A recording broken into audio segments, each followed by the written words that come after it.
Hey guys, welcome back to Chintu sir की class. और आज हमारा जो स्पोकन इंग्लिश का जो कोर्स है उसका 5वां वीडियो है। इससे पहले हम जो 4 वीडियोस हैं उनको कवर कर चुके हैं और मैंने ना ये जो हमारा कोर्स है इसकी अलग से प्लेलिस्ट भी बना दी है, ठीक है, जिससे कि आपको ना इन वीडियोस को ढूंढने में आसानी हो। प्लेलिस्ट का नाम है 90 डेज स्पोकन इंग्लिश कोर्स, या फिर ऐसा मिलेगा कि 90 डेज इंग्लिश स्पीकिंग कोर्स। ठीक है, चलिए स्टार्ट करते हैं। तो आज हम पढ़ने वाले हैं वर्ब के बारे में। अच्छा, वर्ब तो आप जानते ही हैं, वर्ब की first form, second form, third form इस तरह से होती है ना।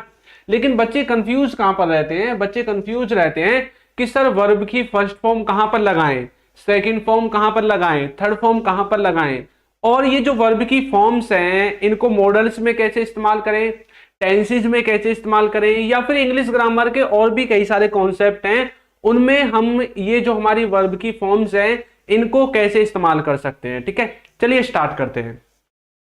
तो सबसे पहले आपको एक बात जानने की जरूरत है। वो बात जानने की क्या जरूरत है कि ये जो वर्ब की फॉर्म्स हैं, आज तक आपने क्या सीखा है कि वर्ब की जो फॉर्म्स हैं वो 3 तरह की होती है ना।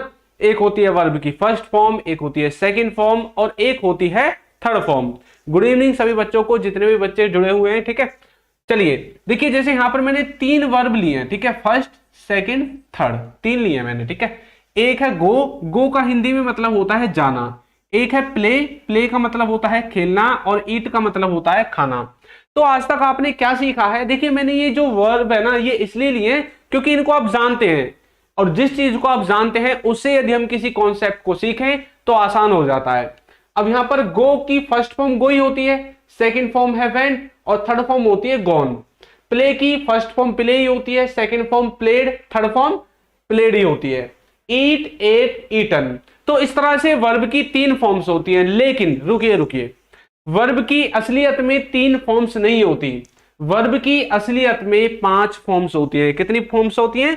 5 फॉर्म्स। देखिए, वर्ब की असलियत में 5 फॉर्म्स होती हैं। अभी मैंने पिछली स्लाइड में आपको 3 फॉर्म्स तक दिखाया था, लेकिन आपने, ऐसा तो हो नहीं सकता कि आपने गोइंग को ना देखा हो इंग्लिश में, प्लेइंग ना देखा हो, ईटिंग ना देखा हो, या फिर गोज ना देखा हो, प्लेज ना देखा हो, ईट्स ना देखा हो। ऐसा हो ही नहीं सकता, आपने जरूर देखा है इनको। लेकिन आपको ये नहीं बताया क्या कि ये वर्ब की कौन सी फॉर्म है। आपको पता है इन्हें कैसे रटवाया गया था कि वर्ब की फर्स्ट फॉर्म में आईएनजी लगाओ, वर्ब की फर्स्ट फॉर्म में एसईआईएस लगाओ। इस तरह से आपको, जब आपने टेंसेज वगैरह सीखे होंगे तब आपको इस तरह से रटवाया गया था, है ना।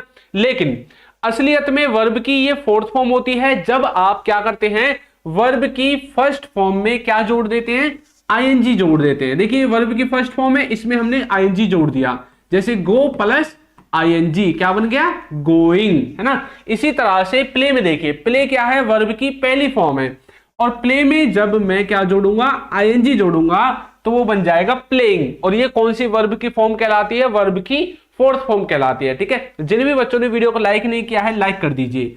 ईट में जब आप आईएनजी जोड़ते हैं तो बन जाता है ईटिंग। तो जब भी आप किसी भी वर्ब में, किसी भी वर्ब की फॉर्म में जब आप क्या जोड़ते हैं?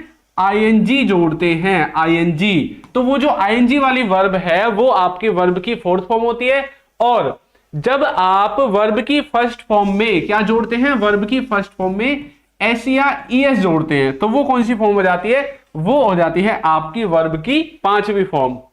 यहां पर क्या है? यही तो है, वर्ब की फर्स्ट फॉर्म में हमने एसईआईएस जोड़ दिया, इधर भी एसईआईएस जोड़ दिया, और इधर भी हमने एस या ईएस जोड़ दिया।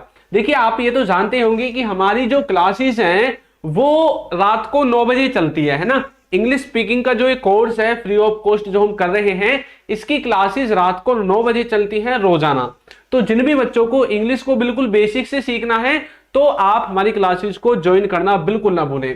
तभी देखिए, हम बिल्कुल बेसिक को पढ़ रहे हैं। अभी हम सिर्फ वर्ब की फॉर्म्स के बारे में ही जान रहे हैं ना, कि क्या होती है, कैसे इनको इस्तेमाल करना है। ठीक है, चलिए आगे बढ़ते हैं। तो ये आपको पता चल गया, वर्ब की 3 नहीं बल्कि 5 फॉर्म होती हैं।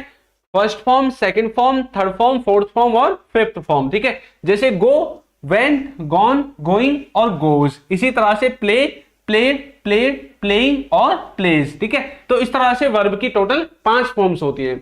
अब चलिए आगे बढ़ते हैं। उससे पहले देखिए, यदि अभी तक आपने हमारी ई बुक्स को परचेज नहीं किया है ना, तो आपको वीडियो के नीचे दिख रही होंगी, वहां से जाकर आप उनको परचेज कर सकते हैं। उसमें आपको हमारे पीडीएफ नोट्स मिलेंगे। कौन से नोट्स? पीडीएफ वाले। आपके किसी के घर पर बुक नहीं आएगी, लेकिन आपकी मेल पर डिलीवरी हो जाएगी नोट्स की। ठीक है, चलिए आगे देखते हैं। नेक्स्ट देखिए, यदि अभी तक आपने कोर्स को भी बाय नहीं किया है तो उसका लिंक भी आपको नीचे डिस्क्रिप्शन में ही मिल जाएगा। तो अब हम देखने वाले हैं कि कौन सी हेल्पिंग वर्ब के साथ वर्ब की कौन सी फॉर्म लगेगी। कौन सी हेल्पिंग वर्ब के साथ वर्ब की कौन सी फॉर्म लगेगी, ये बहुत ही इंपॉर्टेंट कॉन्सेप्ट है, क्योंकि आप यहीं पर फंसते हैं। ये है इकलौता ऐसा मतलब कॉन्सेप्ट है वर्ब का जिसमें आप कंफ्यूज हो जाते हैं, जिसमें आप फंस जाते हैं। देखिए, सबसे पहले आपको यह पता होना चाहिए कि हेल्पिंग वर्ब होती कौन से वर्ड्स के हैं। देखिए, हेल्पिंग वर्ब में आपके जैसे हैज हैव आता है ना, हैज हैव हो गया, हैड हो गया, ये आपकी हेल्पिंग वर्ब है। इसके अलावा कौन कौन सी है, जैसे कि डू डज हो गया, है ना, डू डज, और इसके अलावा डिड भी आपकी क्या है, डिड भी आपकी हेल्पिंग वर्ब ही है। इसके अलावा जैसे कि इज एम आर हो गया, ठीक है, इज एम आर, या फिर वाजवर भी आप लगा सकते हैं, इज एम आर हो गया, वाजवर हो गया, ठीक है।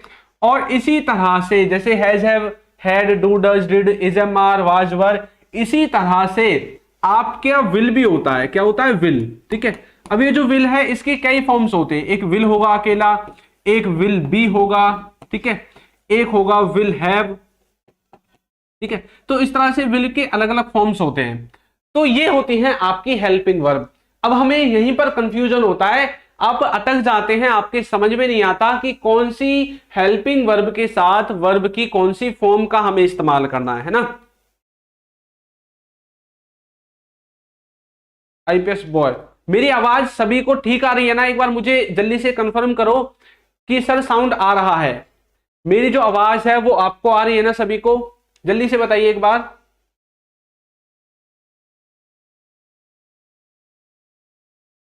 मेरी जो वॉइस है वो सभी को आ रही है ना?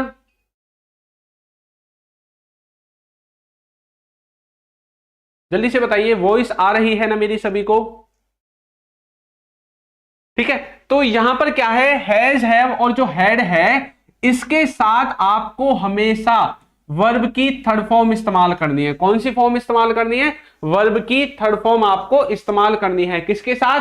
हैज हैव और हैड के साथ आपको हमेशा इंग्लिश ग्रामर में जब भी आप टेंसेस वगैरह बनाते हैं और इसके बाद तुरंत आपको वर्ब की फॉर्म लगानी पड़े तो हमेशा वर्ब की कौन सी फॉर्म आएगी? वर्ब की हमेशा थर्ड फॉर्म आएगी। ठीक है, चलिए उसके बाद जब भी डू डज और डिड आता है, डू डज और डिड के साथ हमेशा वर्ब की कौन सी फॉर्म आएगी? हमेशा वर्ब की पहली फॉर्म आएगी।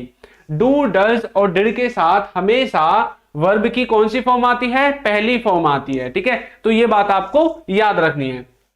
उसके बाद जब भी इज एम आर और वाजवर आए तो इसमें आपको क्या करना है? हमेशा वर्ब की फर्स्ट फॉर्म में आईएनजी को ऐड करना है। और हाँ, एक बात और याद रखनी है, जब भी वर्ब की फर्स्ट फॉर्म में आप आईएनजी लगाते हैं ना तो इसको हम इंग्लिश ग्रामर में वर्ब की फोर्थ फॉर्म कहते हैं, जो कि अभी हमने पीछे पढ़ा था, है ना।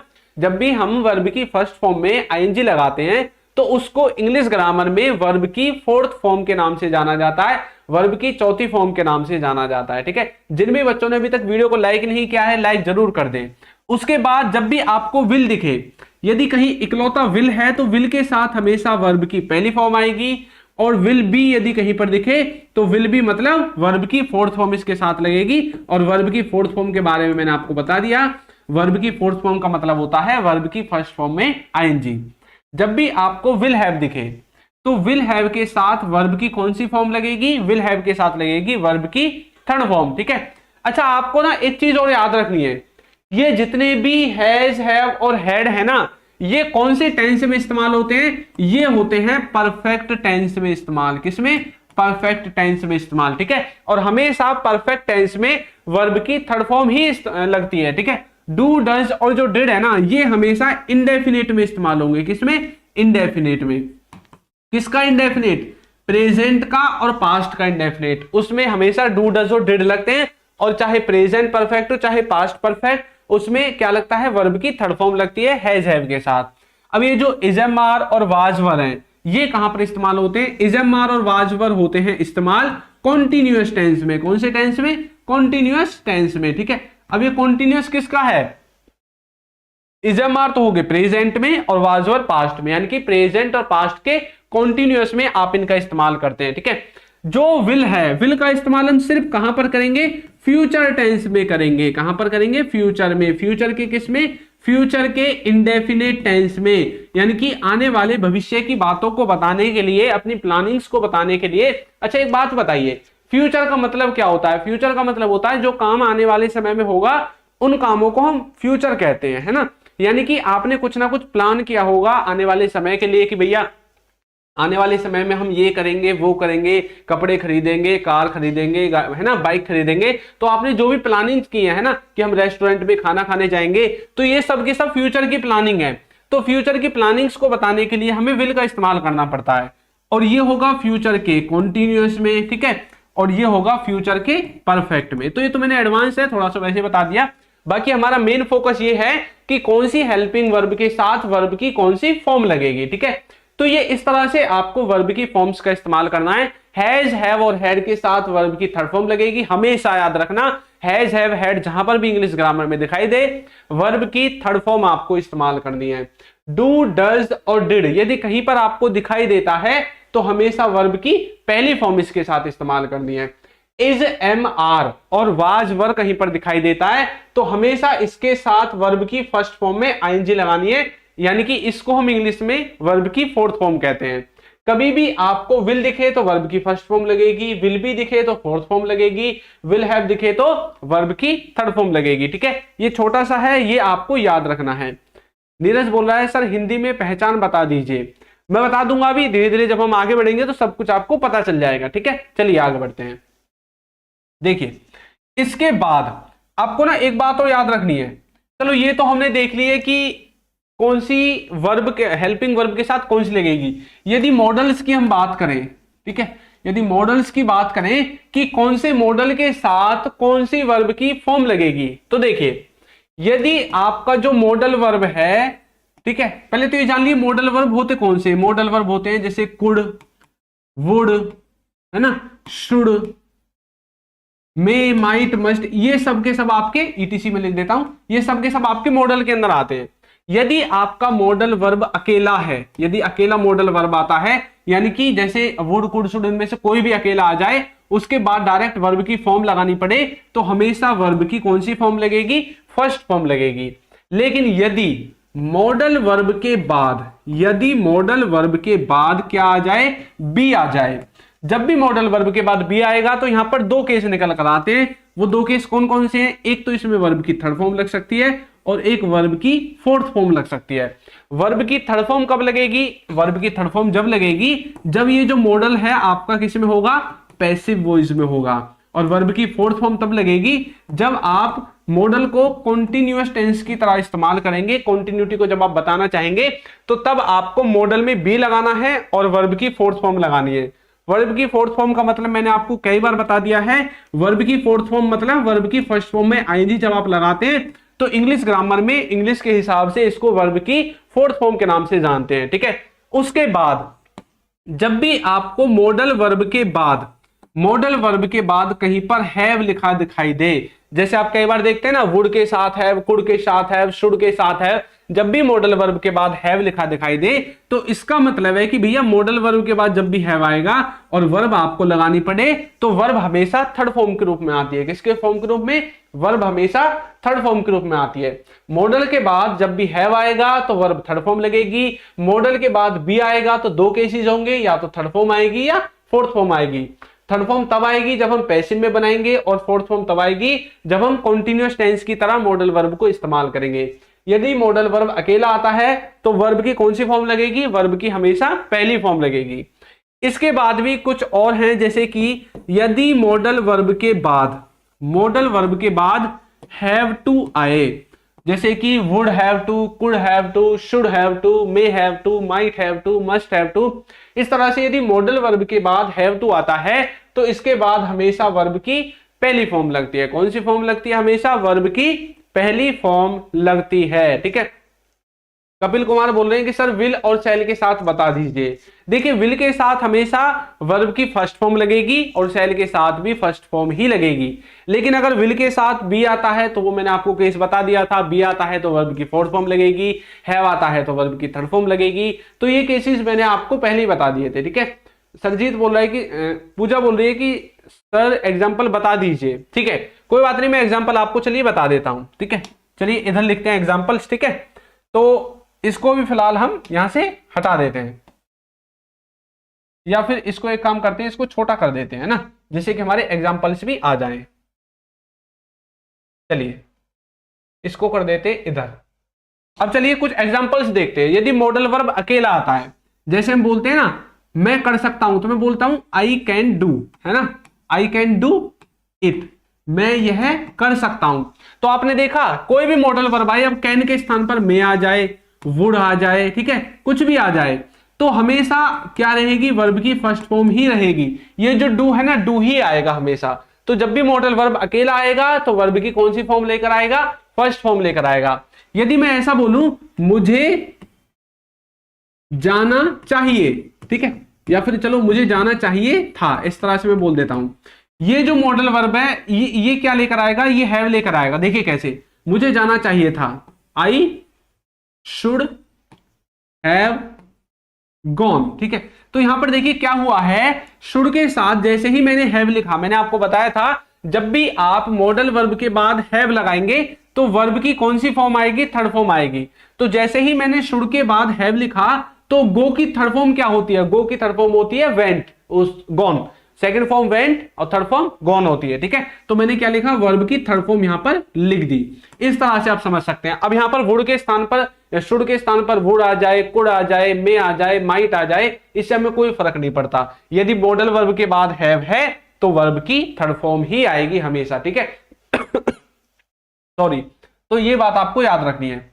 उसके बाद यदि मॉडल वर्ब के बाद हैव टू आता है तो आपको वर्ब की फर्स्ट फॉर्म इस्तेमाल करनी है। अब हैव टू भी ऐसे ही आ जाएगा, तो आपको क्या करना पड़ेगा, जैसे मैंने यहां पर आई शुड हैव गॉन लिख रखा है ना, तो यहां पर आपको लिखना पड़ेगा आई शुड हैव टू, और इसके बाद अब गो की फर्स्ट फॉर्म आएगी पीछे। ठीक है, अब थर्ड फॉर्म नहीं आ सकती क्योंकि मॉडल वर्ब के बाद हैव टू आया है, तो वर्ब की कौन सी फॉर्म आएगी, फर्स्ट फॉर्म ही आएगी। ठीक है, ये बात आपको याद रखनी है।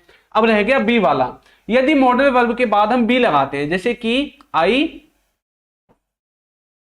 May be, I may be, मैं बोल सकता हूं, चलो इसको आईएनजी वाला ले लेते हैं पहले। ठीक है, आई मे बी गोइंग। ठीक है, इस तरह से। अब देखो यहां पर हमने मे बी के साथ क्या लगाया है, वर्ब की फोर्थ फॉर्म लगाई है।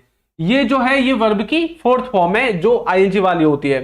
तो आप इसको क्या दिखाना चाहते हैं, इसके द्वारा आप दिखाना चाहते हैं कि हमारा सेंटेंस कॉन्टिन्यूटी को दिखाना चाहता है, क्योंकि जब भी मॉडल वर्ब में बी लगेगा और फोर्थ फॉर्म लगेगी तो वर्ब की फर्स्ट फॉर्म में आईएनजी आएगी और वो हमें कॉन्टिन्यूटी को दिखाएगा, कॉन्टिन्यूअस टेंस के बारे में हमें कुछ बताएगा। ठीक है, बाकी यदि हमें इसे पैसिव वॉइस में लेकर जाना है तब हमें वर्ब की थर्ड फॉर्म लगानी पड़ेगी। कौन सी फॉर्म, वर्ब की थर्ड फॉर्म लगानी पड़ेगी। ठीक है, तो इस तरह से आप इसको समझ सकते हैं। चलिए आगे देखते हैं। अब ये जो वर्ब है ना, आपको ना थोड़ा सा इनका टाइप्स के बारे में भी जान लेना चाहिए, है ना। ऐसा नहीं है कि आपने वर्ब की फॉर्म्स वगैरह पढ़ ली और आपको अभी मतलब जानकारी अच्छे से नहीं है वर्ब के बारे में। तो देखिए ये जो वर्ब है ना, इस वर्ब को यदि हम अच्छे से देखें तो इसको दो भागों में बांटा गया है, एक ये है और एक ये है। पहला है हेल्पिंग वर्ब और एक है एक्शन वर्ब। हेल्पिंग वर्ब और एक्शन वर्ब दो कैटेगरी में वर्ब को बांटा गया है। अब ये जो हेल्पिंग वर्ब है ना, इसको फिर से दो भागों में बांटा गया। एक तरफ आपका आ गया मॉडल वर्ब और एक तरफ आपका आ गया ऑक्सिलरी वर्ब।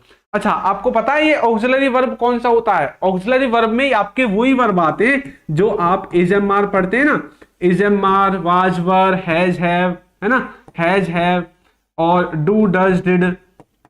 ठीक है, तो ये सब के सब आपके किस में आते हैं? ऑक्सिलरी वर्ब के अंदर आते हैं, बी डू हैव के अंदर। ठीक है, मॉडल वर्ब आप जानते हैं, मॉडल वर्ब भी दो भागों में डिवाइड है, एक सेमी मॉडल, एक मेन मॉडल। मेन मॉडल में वही है आपके जैसे may, might, must, can, could, would, should, और सेमी मॉडल में है आपके नीड, डेयर और यूज्ड टू।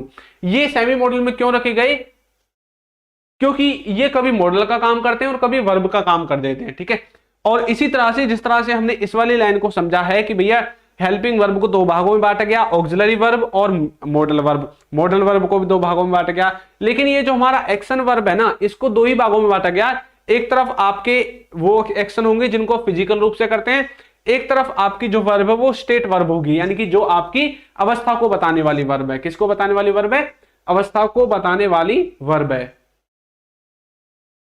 ठीक है, बच्चों के कमेंट्स लेते हैं। सर आपके बेसिक इंग्लिश कोर्स 299 की वैलिडिटी कितने मंथ तक है, मुझे करना है। जो 299 वाला कोर्स है उसकी वैलिडिटी है 6 मंथ्स, ठीक है, 6 महीने तक की उसकी वैलिडिटी है। इसके आगे देखिए, यहां तक हमने समझ लिया। अब हम आगे ना एक चीज और देखने वाले हैं। यहां पर जो हमने ये चीज देखी थी ना कि भैया ऑक्सिलरी वर्ब को बी, डू और हैव में 3 भागों में बांटा गया है। अब देखिए ये जो बी, डू, हैव है ना, इनको किस तरह से हम देख सकते हैं, इनको इंग्लिश ग्रामर में कैसे समझ सकते हैं। यदि आपने ये कॉन्सेप्ट समझ लिया वर्ब का बी, डू, हैव वाला, तो आप कभी मार नहीं खाओगे, इंग्लिश ग्रामर में कभी आप गलती नहीं करोगे। देखिए तो इधर मैंने लिखा हुआ है बी और हैव, ठीक है। अब मैं इसको आपको गो के माध्यम से समझाऊंगा बी और हैव क्या होता है, और इधर मैं लिख देता हूं डू की फॉर्म्स जो भी होती है, ठीक है। तो इधर मैं डू की फॉर्म्स लिख देता हूं एक बार, ठीक है, और यहां जाएगा डूइंग और इधर आ जाएगा आपका डज। अब देखिए जैसे हमने गो को देखा था, गो की 5 फॉर्म्स थी, गो, वेंट, गॉन, गोइंग और गोज। उसी तरह से ये जो बी है ना, इसकी भी 5 फॉर्म्स हैं। अब देखिए 5 फॉर्म्स कैसे है इसकी, आपने इजएमआर को पढ़ा होगा, वाजवर को पढ़ा होगा। तो ये जो वाजवर आप पढ़ते हैं ना, वाजवर, ये असलियत में बी की फॉर्म है। कौन सी? सेकंड फॉर्म है। जो वाजवर आप पढ़ते हैं ये बहुत ही मैं डीप में लेकर जा रहा हूं आपको, ठीक है। मैंने बेसिक से स्टार्ट किया था, अब मैं आपको थोड़ी सी जो डीप इंग्लिश है ना उसकी नॉलेज दे रहा हूं। ये जो बी है इसकी जो सेकंड फॉर्म में आपकी वाजवर आते हैं, पास्ट में इस्तेमाल करते हैं ना वाजवर को आप, है ना।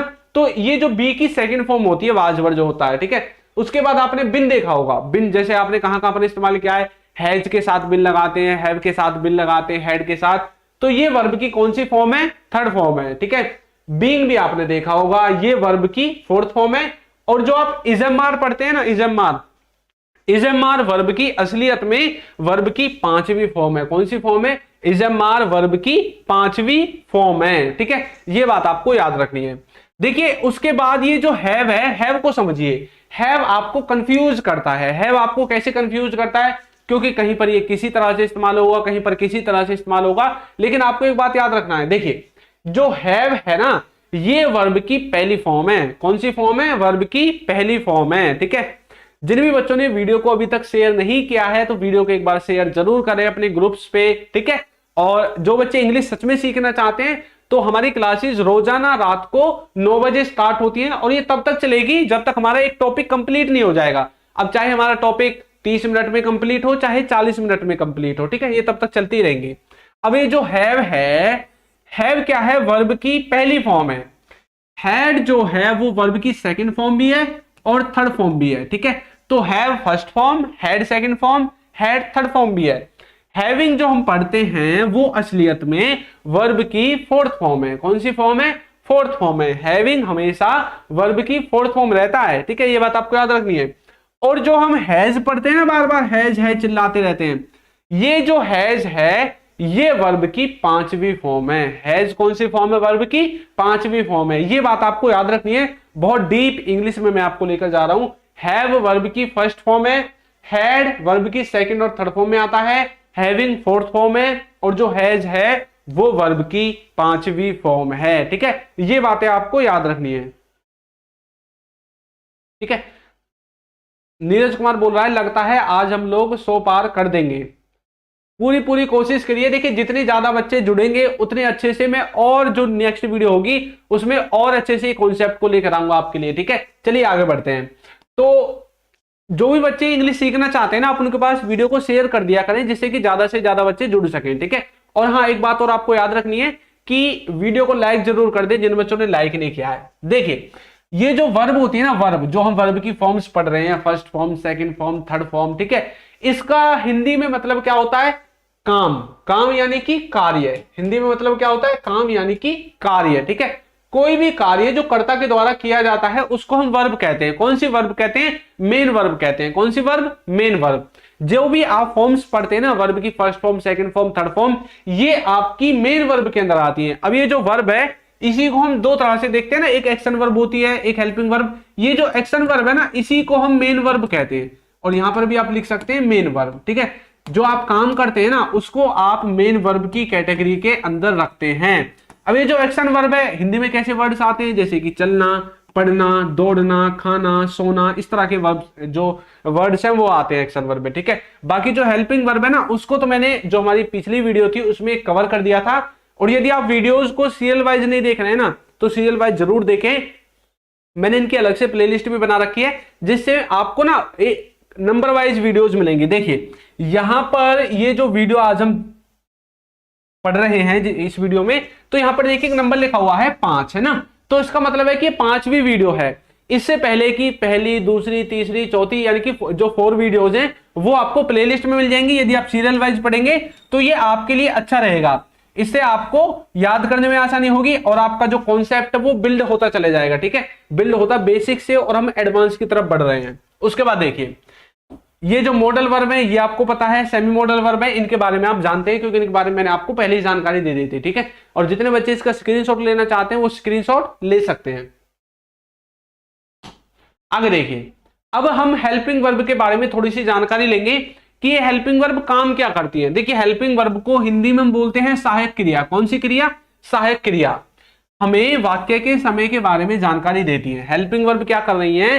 हेल्पिंग वर्ब हमें हमारा जो सेंटेंस होगा ना, कोई भी सेंटेंस जो हम इंग्लिश में बोलते हैं या फिर बनाते हैं या फिर लिखते हैं, तो हमें कैसे पता चलता है कि भैया ये सेंटेंस प्रेजेंट का है या पास्ट का है या फ्यूचर का है? कैसे पता चलता है? हमें पता चलता है हेल्पिंग वर्ब से। हम हेल्पिंग वर्ब को देखकर पता लगा सकते हैं कि हमारा सेंटेंस कब का है, ठीक है। और हेल्पिंग वर्ब के अंदर इस तरह के वर्ड्स आएंगे, is, am, are, was, were, has, have, had, will be. ये सब के सब जो वर्ड्स हैं ये आपके हेल्पिंग वर्ब के अंदर आते हैं। किसके अंदर आते हैं? हेल्पिंग वर्ब के अंदर आते हैं। देखिए आप यहां पर मैंने एक सेंटेंस लिखा हुआ है, ही इज डूइंग वर्क।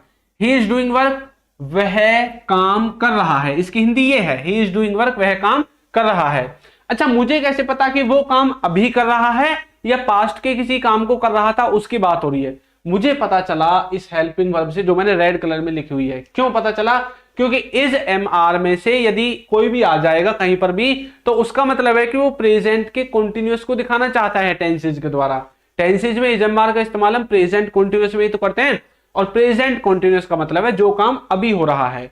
तो जैसे मैंने इस देखा तो इसका मतलब है कि ये काम जो है ना अभी हो रहा है, ये ऐसा कुछ जानकारी हमें देना चाहता है। इधर देखिए, इधर भी ये सेम ही है, सिर्फ हमने इज के स्थान पर वाज लिख दिया। बाकी ही सेम है, डूइंग सेम है, वर्क सेम है। अब जैसे ही हमने हेल्पिंग वर्ब को इज से वाज लगाया, तो अब ये सेंटेंस किसमें बन गया? वह काम कर रहा था। अब ये जो सेंटेंस है ये आपका पास्ट में बन गया। किस में बन गया? पास्ट में बन गया, ठीक है।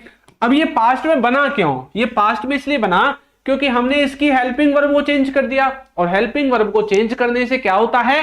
हेल्पिंग वर्ब को चेंज करने से हम सेंटेंस का या फिर किसी भी वाक्य का समय चेंज कर सकते हैं। क्या चेंज कर सकते हैं? समय चेंज कर सकते हैं।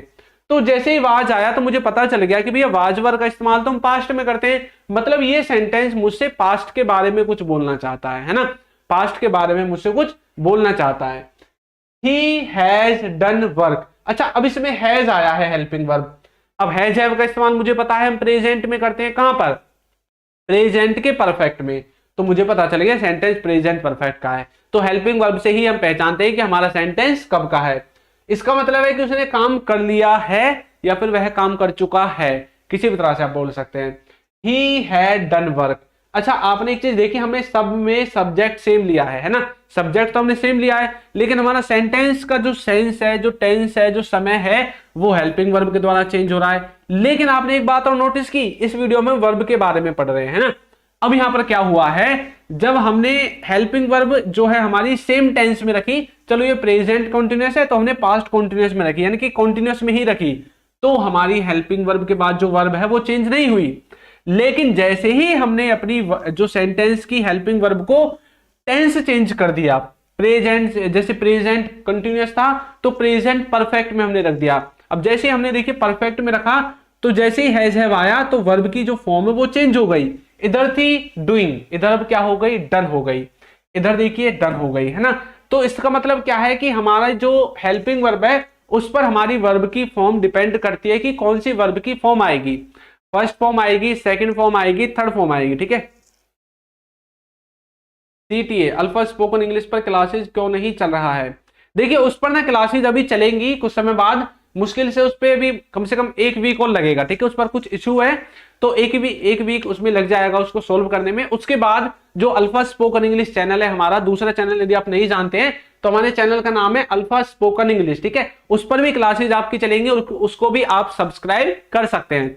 अभी कुछ कमी की वजह से उस पर नहीं चल रही है, इतने हमने यहाँ पर एक कोर्स लॉन्च कर दिया है तो आप यहाँ से भी पढ़ सकते हैं, ठीक है। देखिए अब यहाँ पर हमने वर्ब की जो फॉर्म्स के बारे में आपको जानकारी दे दी, ठीक है। वर्ब की कितनी फॉर्म्स थी? 5 फॉर्म्स थी। अब ये आपको मैंने बता ही दिया था पहले ही, इजमार और वाजबर कहीं पर आएगा तो वर्ब की फर्स्ट फॉर्म में आईएनजी लगेगी, यानी कि इसको हम वर्ब की फोर्थ फॉर्म कहते हैं। हैज, हैव और हैड कहीं पर आएगा तो इसके साथ वर्ब की थर्ड फॉर्म लगेगी। हैज, हैव और हैड यदि इसके साथ कहीं पर बिन आ जाए, बिन जैसे आप देखते हैं ना, has been, have been, had been, इस तरह से इसके साथ यदि कहीं पर बिन आता है तो हम वहां पर क्या लगाते हैं? वर्ब की थर्ड फॉर्म। क्यों लगाएंगे वर्ब की थर्ड फॉर्म? क्योंकि जब हैज, हैव, हैड के साथ बिन आएगा तो ये सेंटेंस को पैसिव में लेकर जा सकता है। कहां पर? पैसिव में। ऐसा नहीं है कि पैसिव में ही लेकर जाएगा, पैसिव में लेकर जा सकता है। इसके साथ वर्ब की थर्ड फॉर्म क्या? वर्ब की फोर्थ फॉर्म भी आ सकती है। वो तब आएगी जब सेंटेंस हमारा परफेक्ट कॉन्टिन्यूअस टेंस में होगा, ठीक है। किसमें होगा? परफेक्ट कॉन्टिन्यूअस टेंस में होगा। नीरज बोल रहा है कौन कहता है इंग्लिश ग्रामर बहुत कठिन है सर की क्लास की? हाँ, इंग्लिश ग्रामर कठिन नहीं है, लेकिन आपको ना उस हिसाब से समझाया नहीं जाता कि मतलब आपके दिमाग में बिठ जाए। या फिर कई बार ऐसा भी होता है कि कोई चीज हम किसी को किसी टीचर से समझ आती है, किसी को किसी से समझ आती है, ठीक है। तो हो सकता है कि आपको मेरी समझ में आ गई हो तो इसलिए आपको आसान लग रही है, बाकी असलियत में आसान ही है। इंग्लिश ग्रामर इतनी आसान है, लेकिन अगर आप हिंदी ग्रामर पढ़ने जाओगे तो वो आपको आसान नहीं लगेगी, ठीक है, क्योंकि वो इंग्लिश से बहुत ज्यादा हार्ड है। हिंदी ग्रामर हार्ड है लेकिन इंग्लिश ग्रामर हमारी हार्ड नहीं है, बहुत आसान है, ठीक है। यदि कोई अच्छे से तन मन से सीखना चाहे तो बहुत जल्दी उसके समझ में आ जाएगी। ऐसा ये टॉपिक है इंग्लिश ग्रामर, एक तरह से आप लगा सकते हो, ऐसा एक विषय है, ऐसा एक सब्जेक्ट है, ठीक है। यदि इजमार के साथ आपको क्या दिखे? बीइंग दिखे तो भी वर्ब की थर्ड फॉर्म ही लगेगी। ये देखिए बेसिक सी चीजें हैं जो मैं आपको बता रहा हूं, इन्हीं के द्वारा आप गलती करते हैं। यदि आप छोटी मोटी चीजों को ही अच्छे से नहीं समझोगे तो आप गलती कर जाओगे, है ना।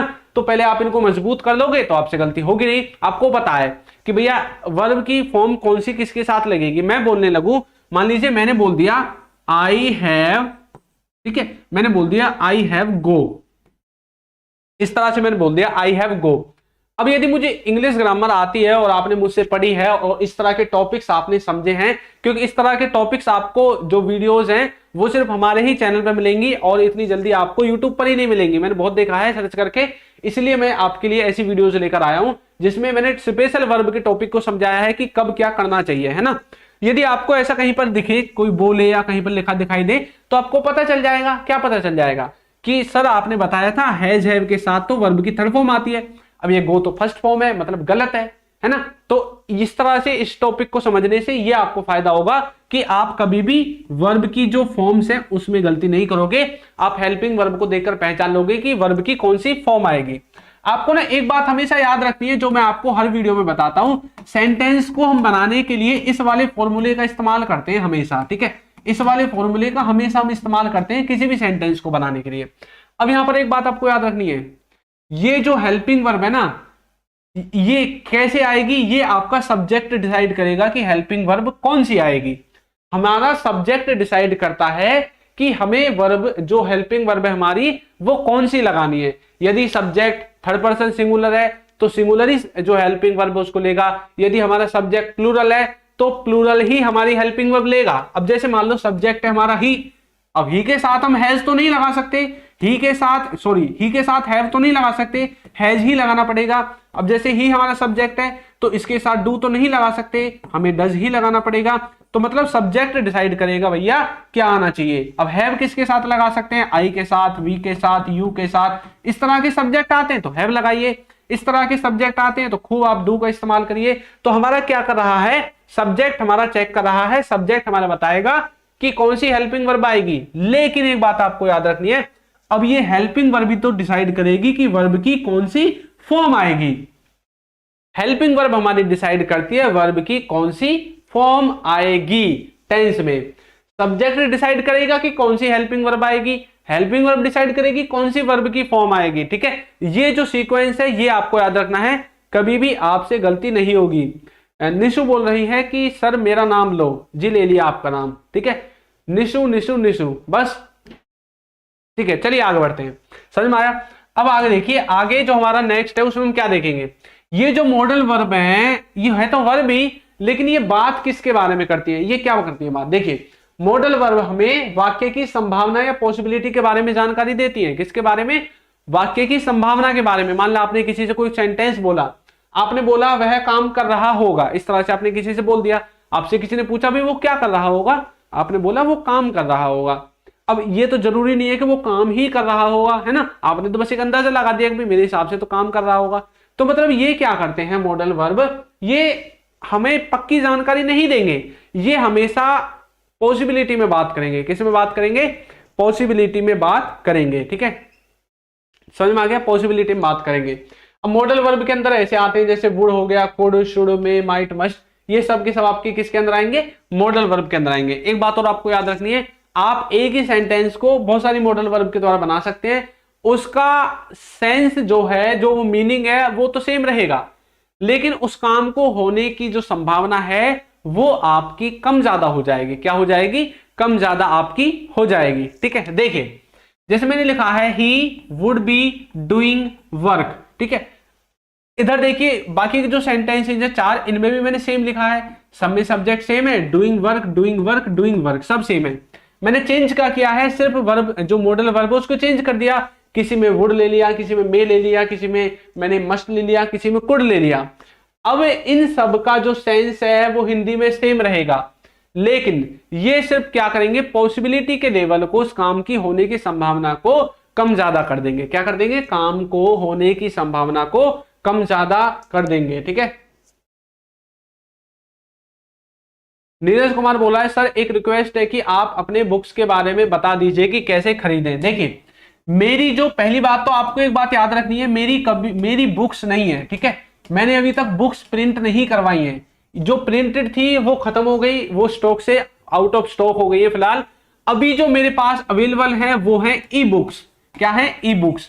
ई बुक्स का मतलब होता है ये जो बुक है ना, इसी की पीडीएफ फॉर्मेट में, डिजिटल फॉर्मेट में जो आप देखते हैं ना, वो है अभी फिलहाल। ठीक है, जो बुक है वो अभी आउट ऑफ स्टॉक है, तो इसलिए अभी आप बुक को परचेज नहीं कर पाओगे, अभी खत्म हो गई है। ठीक है, बाकी जो ई बुक्स हैं इनको आप परचेज कर सकते हैं। और ये आपको प्राप्त कैसे होंगी, देखिए हर ई बुक्स के पास उसका जो मूल्य है वो आपको लिखा हुआ दिखाई देगा। ठीक है, वहां पर आपको पे नाउ या फिर बाय नाउ का इस तरह से कोई ऑप्शन भी दिखाई देगा, तो वहां से जाकर आप उसको पे कर सकते हैं, बाय कर सकते हैं। और पेमेंट करने के बाद आपको क्या मिलेगा, मेल आईडी पर जो आपकी पीडीएफ है उस बुक की, वो आपको मिल जाएगी। अगर आपको पीडीएफ नहीं मिलती है तो आपको मेरा व्हाट्सएप नंबर है ये वाला, ठीक है, ये वाला व्हाट्सएप नंबर है, इस पर आप मुझे मैसेज करना अपने पेमेंट स्क्रीनशॉट के साथ, तो आपको जो ई बुक है वो मैं डिलीवर करा दूंगा अपनी टीम से। ठीक है, तो आपको ये बात याद रखनी है। समझ में आ गया कि आपको ई बुक्स को कैसे परचेज करना है। चलिए अब पीछे आ जाते हैं। तो ये जो चीजें हैं मॉडल वर्ब जो आपको समझ में आ गया, ये मैंने आपको पहले ही बता दिया कि मॉडल वर्ब यदि अकेली है तो वर्ब की फर्स्ट फॉर्म, मॉडल के साथ बी है तो वर्ब की थर्ड फॉर्म भी आ सकती है, और इसका मतलब है वर्ब की फोर्थ फॉर्म भी आ सकती है। ठीक है, मॉडल के बाद यदि हैव है तो वर्ब की थर्ड फॉर्म आ जाएगी, मॉडल के बाद हैव टू है तो वर्ब की फर्स्ट फॉर्म आ जाएगी। कौन सी फॉर्म, वर्ब की फर्स्ट फॉर्म आ जाएगी। ठीक है, जिन भी बच्चों ने वीडियो को लाइक नहीं किया है एक बार लाइक जरूर कर दे। आगे देखिए, अब इसे हम आगे बढ़ते हैं, और जो हमने वर्ब की फॉर्म्स देखी थी ना पीछे, अभी जो वर्ब की फॉर्म्स देखी थी जैसे first form, second form, third form, उनको ना आपको एक चीज और याद रखनी है कि उनको ना यदि आपको याद करना है अच्छे से, तो वो हमने दो कैटेगरी में डिवाइड की है इंग्लिश ग्रामर में। एक रेगुलर वर्ब होती है, एक इररेगुलर होती है। क्या क्या, एक रेगुलर, एक इररेगुलर वर्ब।